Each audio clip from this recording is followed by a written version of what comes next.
We often believe that there's a separate me sitting inside our mind, watching everything, watching the world, watching our thoughts, watching our feelings.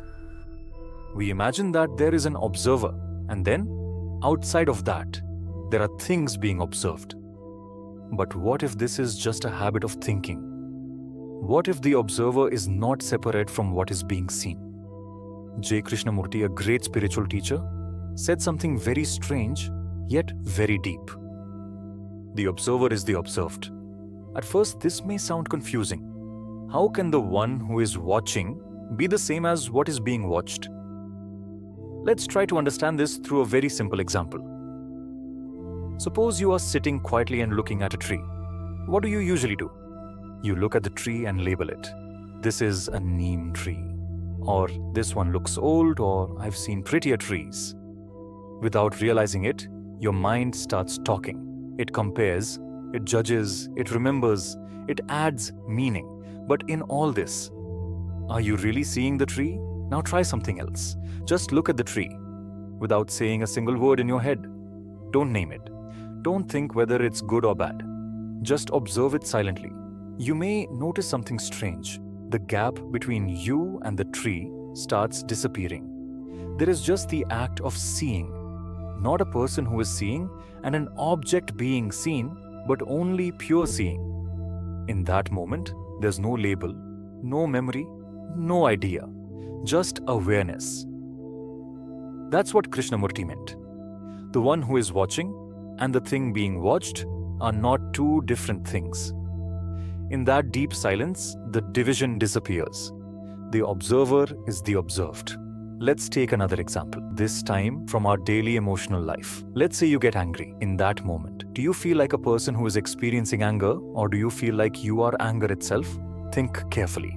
When anger truly takes over, you forget everything else. You don't think, I am so-and-so, I am watching this anger. No. In that moment, you become anger. Your voice, your thoughts, your energy, everything becomes anger. There is no gap between you and anger. Only later, when the anger cools down, the mind comes back and says, oh, I was angry. I shouldn't have been. But by then, the moment has passed. This I that appears after the event is just a memory, a thought pretending to be the controller. We think we are watching anger, but in truth, when we are angry, there is no watcher. There is only anger. The observer is the anger. This is not just about trees or emotions. It is about the whole way we live.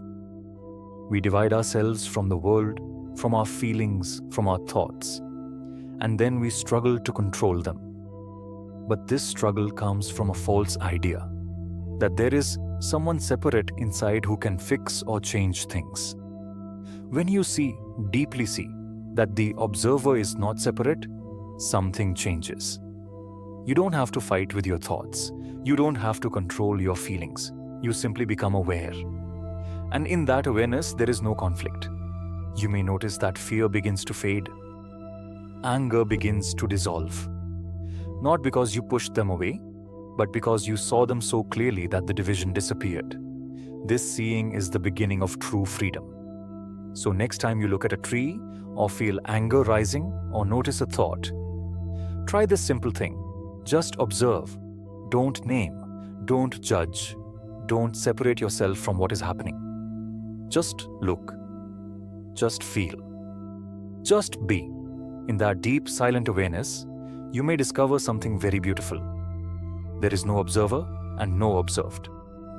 There is only observation. There is only presence. And in that presence, there is peace.